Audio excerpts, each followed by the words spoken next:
Hi friends, అందరికీ నమస్కారం. అంజలి కథలకి స్వాగతం.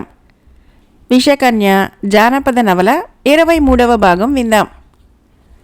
సింహ కళేబరంలోకి పరకాయ ప్రవేశం చేసిన విష్ణుశర్మ తన నిజ శరీరాన్ని పాండురంగణ్ణి కాపాడుతుండమని చెప్పి అతడు చెప్పిన గుర్తుల ప్రకారంగా ఏకనాథుని ఏకాంత గుహకు వచ్చి చేరిన తర్వాత మొదటి ద్వారం దగ్గర కావలి కాస్తున్న భీకరమైన ఏనుగును చూసి అతడు ఘోరంతైనా జంకలేదు.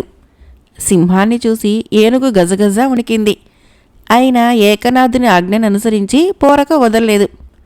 లోనికి ప్రవేశించబోతున్న సింహాన్ని తన తొండంతో పట్టుకోపోగా సింహము దానికి దొరకక ఒక గంతులో ఏనుగు కుంభస్థలం మీదకెక్కి కూర్చొని 2 దెబ్బలతో దాని శిరస్సును బద్దలు కొట్టింది.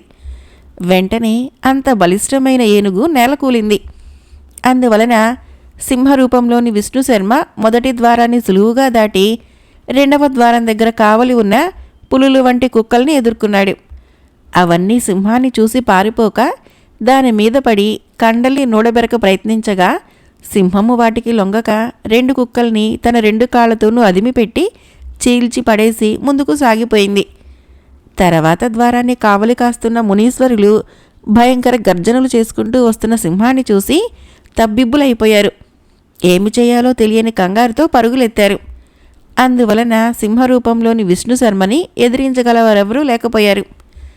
అంతటి నుంచి అతను నిరాఘాటంగా మిగిలిన ద్వారాలన్నింటినీ దాటి ఏకనాథుని ఏకాంత మందిరం చేరాడు.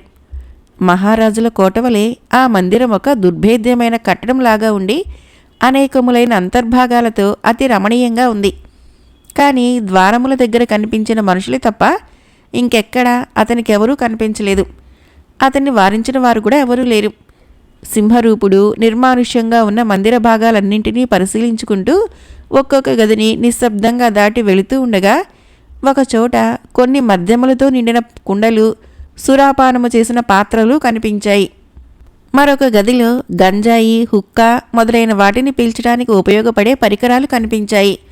మరి ఒక గదిలో నిలువెత్తిన భయంకరంగా ఉన్న ఒక ఖాళీ విగ్రహమును, ఆ దగ్గరలోనే నేల మీద ప్రవహిస్తున్న పచ్చి రక్తము, విగ్రహం ముందు కొన్ని మాంసఖండాలు, ఒక మనిషి పుర్రె, పచ్చని అక్షింతలు మొదలైనవి కనిపించాయి.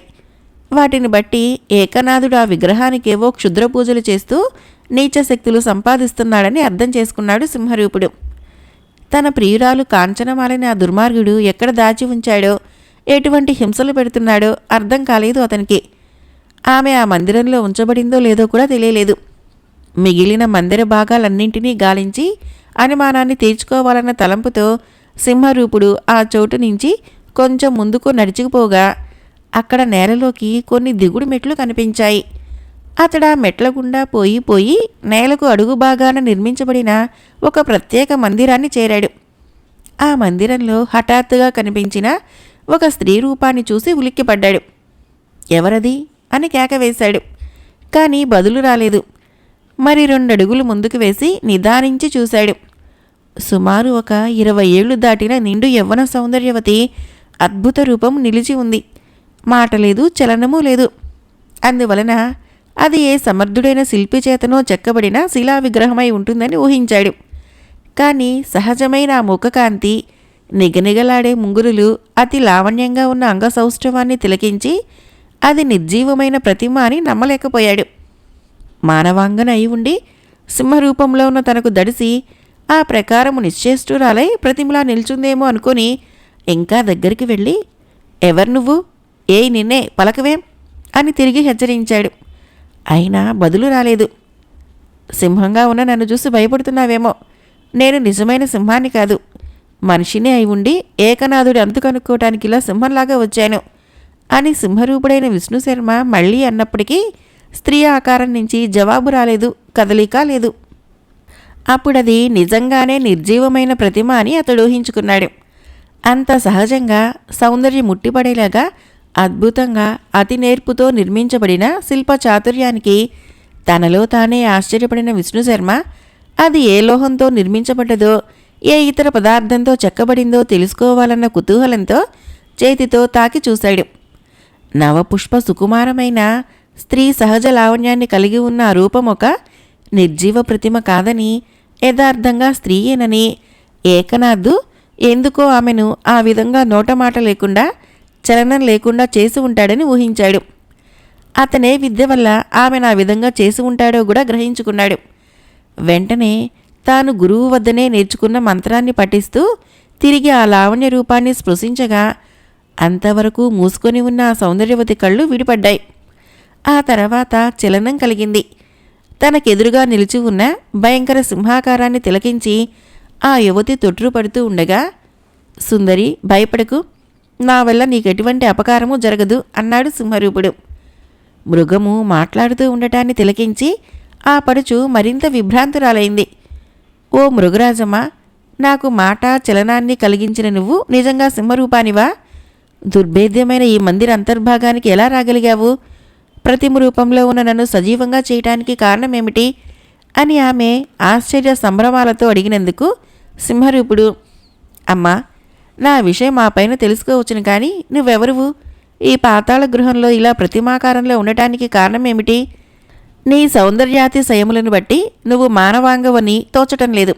నీ విషయమంతా చెప్పు అని అడిగాడు.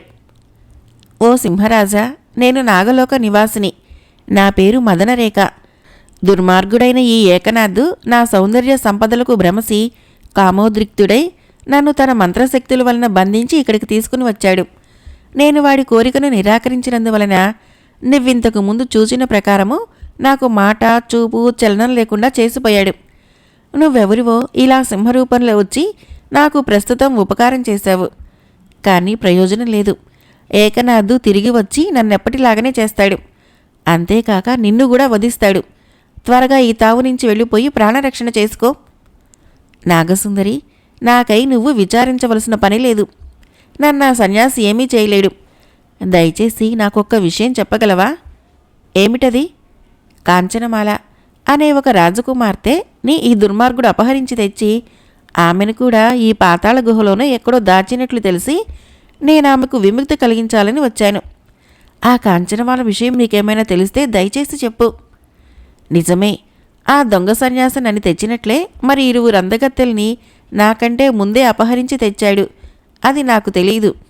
ఓ సింహరాజమా, నేను నాగలోకపు రాణినై ఉండి సమస్త విద్యా ప్రతాప శౌర్యాదులు కలిగి ఉండి ప్రస్తుతము నిస్సహాయురాలనై ఈ సన్యాసి చెరలో ఉన్నాను. దయవుంచి మీ కాంచనమాలతో పాటు నాకు కూడా విముక్తి కలిగించలేవా? సోదరి, అందుకు నువ్వు ప్రత్యేకంగా ప్రార్థించవలసిన పనిలేదు. దుర్మార్గుడైన ఈ దొంగ సన్యాసికి తగిన శాస్తి జరిగినప్పుడు అతని చెరలో ఉన్న వారందరికీ విముక్తి కలుగుతుంది. వాడెక్కడుంటాడో, ఈ పాతాళ గృహం అనుపానులేమిటో నీకేమైనా తెలుసా? నేనిక్కడికి కొద్ది రోజుల క్రితమే కొని రాబడ్డాను. వచ్చినది లగాయితూ కదలకుండా మాట్లాడకుండా నన్ను బొమ్మగా చేసిపోయాడు. ఇక్కడి వివరాలు తెలుసుకోవటానికి నాకేం అవకాశం ఉంది? ఏకనాథుడి వలనే సన్యాసి వేషాలు ధరించిన మరి ముగ్గురు అతనికి అనుచరులై ఉన్నారని, వాడు వాళ్లతో కలిసి సురాపానం చేస్తూ దొరికిన స్త్రీలను పట్టి తెచ్చి ఈ రహస్య మందిరంలో భోగ విలాసాలను అనుభవిస్తూ ఉంటాడని మాత్రము నాకు తెలిసిన విషయం. మరిన్ని తనకు వసులుగాని నాలాంటి వాళ్ళని ఇలాగే హింసలు పెడుతూ ఉంటాడు.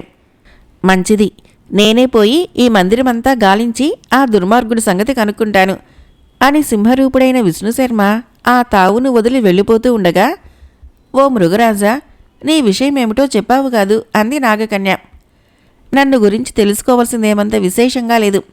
నేనొక సామాన్య మానవుణ్ణి అయి ఉండి దుర్మార్గుడైన ఈ దొంగ సన్యాసి ఏకనాథు దుండగాల్ని అరికట్టి కాంచనమాలని ఇంకా అటువంటి స్త్రీలను వాడి చెర నుంచి తప్పించడానికి పరకాయ ప్రవేశ విద్య వలన సింహరూపంతో వచ్చాను.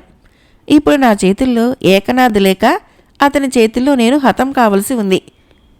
పరోపకార పరాయణుడివైయుండి ఆ పనులను రక్షించవచ్చిన నీకు జయము కలుగుగాక అని నాగకన్యచే దీవించబడిన సింహరూపుడు విష్ణుశర్మ తన కాంచనమాల అక్కడనే చెరలో ఉన్నదన్న విషయము ఖాయంగా తెలిసినందుకు కొంత సంతసించి ఆపై కలిగే ఫలితాల భారమును భగవంతునికే వదిలి వచ్చిన పనిని సాధించే దృఢ సంకల్పంతో ఆ తావును వదిలిపెట్టి యువతలికి వచ్చాడు.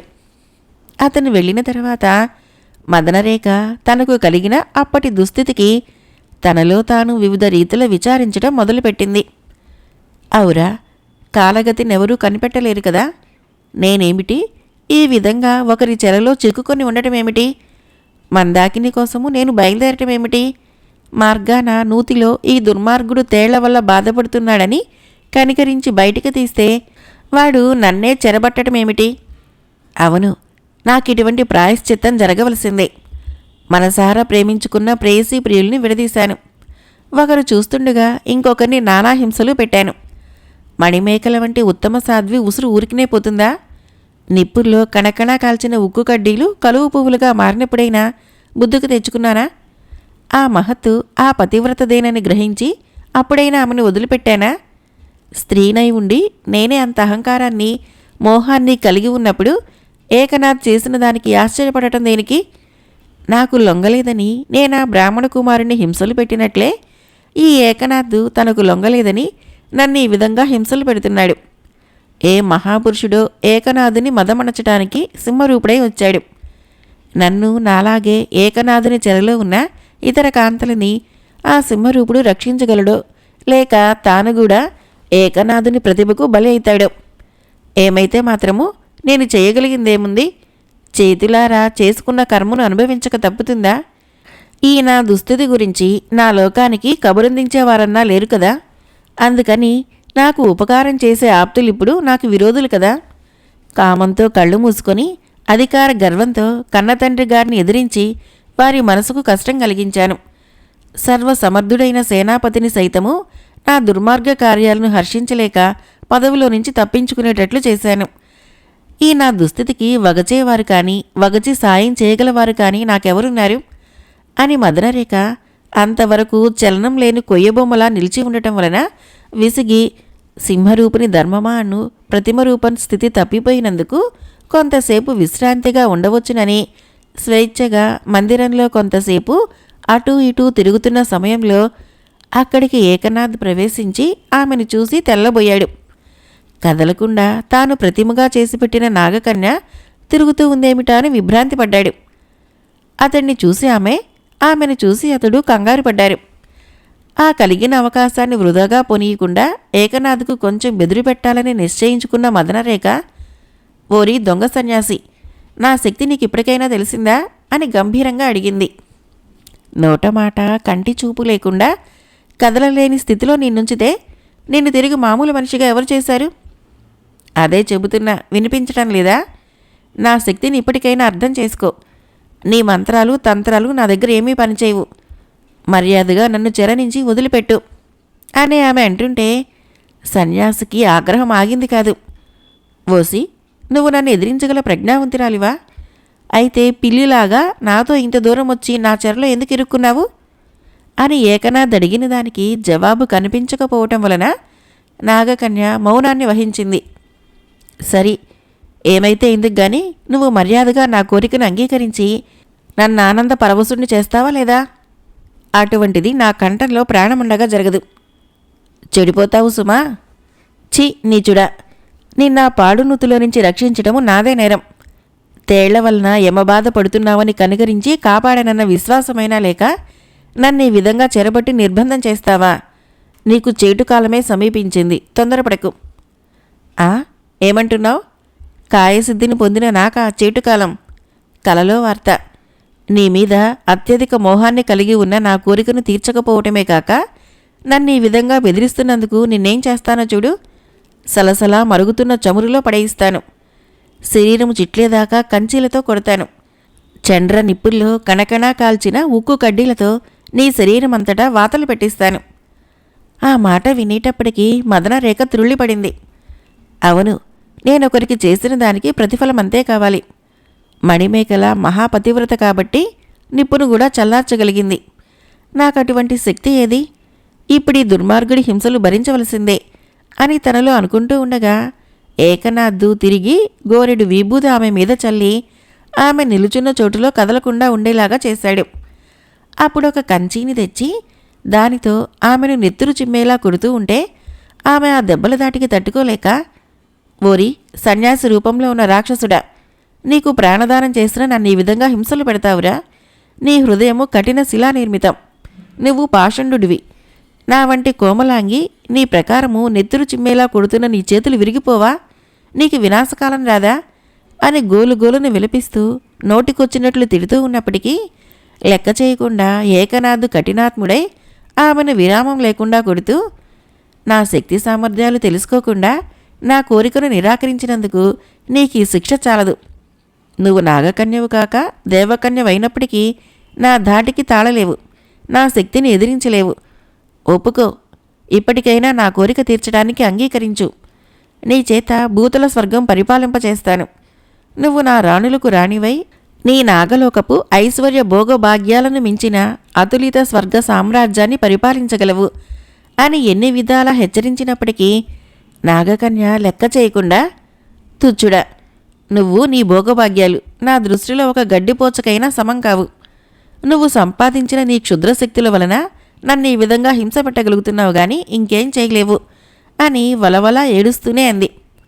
అయితే అనుభవించు, ఇంకా అనుభవించు అని ఏకనాథ్ ఆమెను తిరిగి కొట్టడానికి చెయ్యెత్తి సంసిద్ధుడు కాగా, అంతలో అతని అనుచరులైన మునీశ్వరులు పరుగు పరుగు నా తావుకు వచ్చి, స్వామి స్వామి, మహాప్రమాదం! ఏదో సింహం ఒకటి ద్వారముల దగ్గర కావలి ఉన్న ఏనుగును సంహరించి కుక్కల్ని కూడా చంపి మన పాతాళ గృహంలోకి ప్రవేశించింది. మహాబీభత్సం చేస్తోంది. కాంచనమాల మందిరం వైపు పరిగెడుతోంది అని భయకంపితులై చెప్పారు. సింహమా? కాంచనమాల మందిరం వైపా అని విభ్రాంతుడై ఏకనాథ్ చేతిలో ఉన్న కంచిని అక్కడే పడవేసి పరిగెత్తాడు. అతనితోనే అనుచరులు కూడా పరిగెత్తారు. నువ్వు చచ్చే సమయం వచ్చింది పో అని మొదలరేఖ కొంచెం తెప్పరిల్లింది. కానీ ఆమె మాటలనెవరూ వినిపించుకోకుండానే పరుగులెత్తారు. సుమారు 25 పడుచు ఒక చీకటి గదిలో మూలుగుతూ పడి ఉంది. సింహరూపుడైన విష్ణుశర్మ ఆ మూలుగును ఆలకించి అది కాంచనమాల కంఠమేమోనని అనుమానించాడు.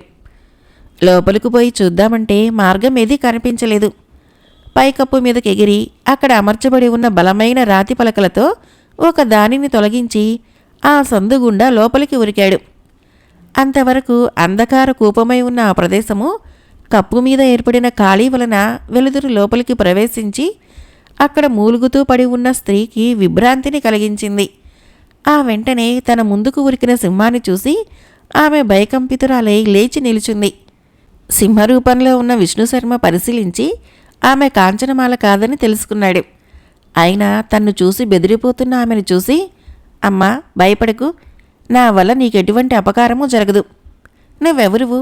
ఈ చీకటి కూపంలో ఎందుకు బంధించబడి ఉన్నావు అని అడగ్గా, సింహము మనిషిలాగా మాట్లాడుతున్నందుకు, తన ఎందు ఎంతో దయ కలిగి ఉన్నందుకు సంతోషించిన ఆ యువతి, నీ విషయమేదో నాకు చాలా ఆశ్చర్యాన్ని కలిగిస్తూ ఉంది. జంతువులు మనిషి భాషలో మాట్లాడుతుండగా వినటం నాకిదే మొదటిసారి. అయినా నా ఎందు ఎంతో దయ కలిగి ఉన్నందుకు చాలా సంతోషం. ఏకనాథుడనే ఒక దుర్మార్గుడైన దొంగ సన్యాసి పల్లెటూరి వాసులమైన నన్ను నా భర్తను మోసం చేసి బంధించి తీసుకువచ్చాడు. నా భర్తనేం చేశాడో తెలియదు కానీ నన్ను మాత్రము ఈ చీకటి కొట్టులో బంధించి తన కామం తీర్చమని నిర్బంధం చేస్తున్నాడు. నేనెందుకు అంగీకరించినందువలన కూడు నీళ్లు ఇవ్వకుండా మలమల మాడుస్తున్నాడు. నా ముసలి తండ్రి నన్ను నా భర్తను గానక ఎంత పరితపిస్తున్నాడో అని విషాదంతో చెబుతూ ఉండగా, నీ భర్త పాండురంగుడు కదా, నీ పేరు వకుల కాదు అని సింహరూపుడు అడిగినందుకు ఆ యువతి మరింత తెల్లబోయింది. మా విషయం మీకెలా తెలుసు అని ఆశ్చర్యంతో అడిగింది. అప్పుడు సింహరూపంలో ఉన్న విష్ణుశర్మ తాను పాండురంగణ్ణి కలుసుకున్న విషయము, అతన్ని ప్రమాదం నుంచి తాను తప్పించిన సమాచారము, అంతేకాక ఆమె ముసలి తండ్రిని కలుసుకున్న సంగతిని చెప్పి వారు క్షేమంగా ఉన్నారని తెలిపిన తరువాత, వకుల, నీలాగునే ఇక్కడ మరి ఒక స్త్రీ కూడా చెరబట్టుబడిన విషయం నీకేమైనా తెలుసునా అని అడిగాడు. అవును, కాంచనమాల అనే ఒక రాజకుమార్తె, అద్భుత సౌందర్యవతి, నాకంటే ముందుగానే ఇక్కడ చెరలో ఉంది. ఏకనాథుడు ఆమె శీలాన్ని భంగం చేయడానికి ఎన్నెన్నో ప్రయత్నాలు చేశాడు. ఆమె అందుకు అంగీకరించకపోవటమే గాక 2 సార్లు అతనితో యుద్ధం చేసి ఆ దుర్మార్గుని చంపడానికి ప్రయత్నం చేసింది. కానీ మహాశక్తిపరుడు, మాయలు నేర్చినవాడు కావటం వలన కాంచనమాల అతన్ని జయించలేకపోయింది. అందువలన ఏకనాథుడు నన్ను బంధించినట్లే ఆమెను కూడా ఒక మందిరంలో బంధించి హింసలు పెడుతున్నాడు. దుర్మార్గుడైన ఏకనాథుని దుండగాలని అరికట్టగలవారింతవరకు ఎవరూ లేకపోయిన కారణం వలన మేమిలాగే అతని చేతుల్లో చిక్కుకొని బాధలు పడుతున్నాం. కాంచనమాల ఎక్కడ బంధించబడి ఉందో నువ్వు చెప్పగలవా? ఇదివరకు మా ఇద్దరిని ఈ గదిలోనే కొంతకాలం బంధించాడు. తర్వాత ఆమెను మరో మందిరానికి తీసుకుని పోయాడు. ఆ మందిరము ఇక్కడికి కుడివైపుగా కొంత దూరం పోయి అక్కడ ఉన్న దిగుడి మెట్ల గుండా పోతే కనబడుతుంది. ఉక్కు గవాక్షములతో దుర్భేద్యంగా ఉంటుంది. మంచిది, నీకు కూడా కొద్ది కాలంలోనే విముక్తి కలుగుతుంది. ధైర్యంగా ఉండు అని సింహరూపుడు ఆ మందిరాన్ని వదిలి ఆమె చెప్పిన గుర్తులను అనుసరించి బయలుదేరాడు. అనేకములైన ద్వారాలని, మందిర భాగాలని దాటాడు. దిగువ మెట్ల గుండా మరి ఒక పాతాళ గుహలాంటి ప్రదేశం చేరి అక్కడ ఉన్న భాగాలన్నింటినీ గాలించి చిట్ట చివరకొక మందిరంలో బంధించబడి ఉన్న కాంచనమాలని ఒక గవాక్షంలో నుంచి చూసి గుర్తించి దుర్భేద్యమైన ఆ ఇనుప గవాక్షాన్ని మహాప్రయత్నం మీద బ్రద్దలు కొట్టి లోపలికి ఉరకనై ఉన్న సమయంలో వెనుక వినిపించిన అడుగుల చప్పుడుకు బెదిరి తిరిగి చూసేటప్పటికీ ఏకనాథ్ అనుచరులతో తన వైపే పరిగెత్తి వస్తూ ఉండటం కనిపించింది. వారు కూడా సింహాన్ని చూశారు. ఏకనాథ్ జంకు లేకుండా సింహానికి ఎదురై దూకుతున్నాడు. కానీ అతని అనుచరులు ముగ్గురికి అంతటి ధైర్యం లేకపోయింది.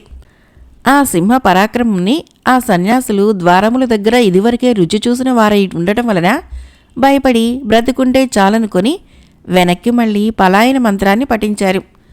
సింహరూపుడైన విష్ణుశర్మ గురువును ఎదిరించడానికి హూంకరించుకుంటూ ముందుకు దుమికాడు. ఏకనాథ్ క్షణంలో విష్ణుశర్మను పసికట్టి, ఓరి, తిరిగి ఎంతకాలానికి దొరికావురా? ఈ రోజుతో నీ పని సరి. సింహరూపంతో వస్తే నాకు భయమనుకున్నావా? రా, నీ పరాక్రమం చూపించు. గురువునే ఎదిరించిన నీకింకా ఎక్కడి బ్రతుకు అని సింహంతో కలియపట్టానికి సంసిద్ధుడైతూ ఉండగా, ఛీ, నువ్వు గురువని చెప్పుకున్నవాడని పంచమహాపాతకాలు చుట్టుకుంటాయి. అయిన వంశంలో పుట్టి అన్ని విద్యల్లోనూ ఆరితేరిన వాయుడివై ఉండి మధ్య మాంసాదులు మరిగి మానవతులను చెరబట్టడం వరకు పెరిగిందన్నమాట నీ పాపం. నీ కోసం వెతుక్కుంటూ వచ్చినందుకు నా కోరిక సఫలమైంది. ప్రాణాల మీద తీపి ఉంటే ఇప్పటికైనా జ్ఞానం కలిగి బ్రతుకు. చెరబట్టిన స్త్రీలను క్షమాపణ వేడుకుని వదిలిపెట్టు. ఓరి మూర్ఖుడా, ముందు నీ బ్రతుకు చూసుకోరా. చిలుకగా మారి రాజకుమార్తె మందిరం దొరటం కాదు. ఇప్పుడు నా మందిరంలో నాకు చిక్కావు, ఇక నీ గతి చూసుకో అంటూ ఏకనాథ్ వెంటనే సింహం మీదకి ఉరికి కరియబడ్డాడు. సింహం కూడా వెనక్కి జంకక సన్యాసి రెండు చేతుల్ని తన ముందు కాళ్లతో పట్టి నేలకు కొట్టబోతూ ఉండగా అతడు అతి నేర్పుగా సింహపు వెనక కాళ్లకు తన కాళ్లతో తొక్కిపట్టి దాని మూపుకి ఎగిరి కూర్చొని జూలును గట్టిగా పట్టుకొని సింహ ప్రయత్నాన్ని విఫలం చేశాడు. సింహం అంతటితో ఊరుకోక వెల్లికిలా పడటం వలన ఏకనాథ్ క్రింద సింహము మీద అయినారు. అప్పుడు సింహం అతడి గుండెలపైకి ఎక్కి కూర్చొని, ఓరి దొంగ సన్యాసి, బ్రహ్మహత్యాన్ని జంకుతున్నాను గాని లేకుంటే ఇప్పుడు నీ పేగులు చీల్చి నీ రక్తం తాగితే నువ్వేం చేయగలవురా అని అడిగాడు. ఏకనాథ్ కింద పడి ఉండి కూడా ఆ మాటలకు మరింత ఉగ్రుడై బలంగా గుద్దిన ఒక గుద్దుతో సింహము అతని గుండె మీద నుంచి పక్కకు జారిపోయింది. ఏకనాథ్ దొరికిన అవకాశాన్ని జారవిడవక పడిపోయిన సింహంపై తానెక్కి కూర్చొని మోచేతులతో బలంగా గుద్దుతూ, సమయానికి చేతిలో కత్తి లేకపోబట్టి అదృష్టవంతుడైపోయినావు అన్నాడు. తానున్న గదికి వెలుపల వరండాలో జరుగుతున్న ఈ గలభా ఏమిటో తెలుసుకోవాలన్న కుతూహలంతో అంతకు నిద్రాహారాలు లేక శుష్కించి పడి ఉన్న కాంచనమాల మెల్లగా లేచి బ్రద్దలు కొట్టబడి ఉన్న గవాక్ష ద్వారం గుండా అవతలికి ఉరికింది. సింహంతో పోరాడుతున్న ఏకనాథ్ను చూసి విభ్రాంతురాలైంది. భయంతో గజగజ వణికిపోయింది. కాంచనమాల రాకను గమనించిన ఏకనాథ్ విష్ణుశర్మ సింహరూపుడై వచ్చి తనతో పోరుతున్నాడని ఆమెకు తెలియకుండా ఉండాలని సింహాన్ని తోసుకుని పక్కగా తీసుకుని పోయాడు. అంతవరకు అక్కడే నక్కి ఉన్న అనుచరుల సాయంతో సింహాన్ని గొలుసులతో బంధించి యువతలకొచ్చిన కాంచనమాలని వేరొక మందిరంలో బంధించవలసిందిగా అనుచరులను హెచ్చరించి పంపాడు ఏకనాథ్. తర్వాత బలమైన గొలుసులచే బంధించబడిన విష్ణుశర్మను మరొక మందిరంలోకి కొనిరాబడి నిస్సహాయుడై ఉండగా ఏకనాథ్ అతన్ని చూసి, ఓరి విష్ణుశర్మ, ఇప్పుడేమంటావురా? నీ సింహ పరాక్రమం ఏమైందిరా అని అడిగాడు. తనకు సమయం కలిసి రాలేదని కిన్నుడై ఉన్న విష్ణుశర్మ మౌనాన్ని వహించి ఉండగా, పలకవేమిరా, ఈ సింహరూపంలో పరకాయ ప్రవేశం చేసి నీ నిజరూపాన్ని ఎక్కడ దాచావురా చెప్పు అని తిరిగి అడిగాడు. ఆ దుర్మార్గుడు తన నిజ శరీరాన్ని నాశనం చేస్తే తాను శాశ్వతంగా సింహంగానే ఉండిపోవలసి ఉంటుందని భయపడ్డాడు. అందువల్ల అతను అడిగిన దానికి బదులు చెప్పలేదు సింహరూపుడైన విష్ణుశర్మ. నువ్వు చెప్పకపోతే నీ శరీరం ఉండే చోటు నాకు తెలియకుండా పోతుందా అంటూ ఏకనాథ్ అప్పటికప్పుడు ఒక మహాబలిష్టమైన ఉక్కుబోనును తయారు చేసి అందులో గొలుసులతో బంధించిన సింహాన్ని పెట్టి బ్రహ్మసఖ్యం కాకుండా బంధించి తాళాలు వేశాడు. ఆ తర్వాత చెరపట్టబడిన స్త్రీలందరూ తగిన కట్టెలో ఉంచబడ్డారని అనుచరుల వల్ల తెలుసుకొని తాను విష్ణుశర్మ శరీరాన్ని అన్వేషించడానికి బయలుదేరుతున్నానని, తాను తిరిగి వచ్చే వరకు అతి జాగ్రత్తగా ఉండవలసిందని ఏకనాథ్ తన అనుచరులకు చెప్పవలసిన విషయాలన్నింటినీ రహస్యంగా చెప్పి చేయవలసిన విధులన్నింటినీ బోధించి తాను విష్ణుశర్మ శరీరాన్ని అన్వేషించడానికి బయలుదేరాడు. విషకన్య జానపద నవల 23వ భాగం సమాప్తం. ఫ్రెండ్స్, నా కథలు నచ్చినట్లయితే మన ఛానల్ని తప్పకుండా సబ్స్క్రైబ్ చేయండి, లైక్ చేయండి, షేర్ చేయండి, కామెంట్ చేయండి. Thank you.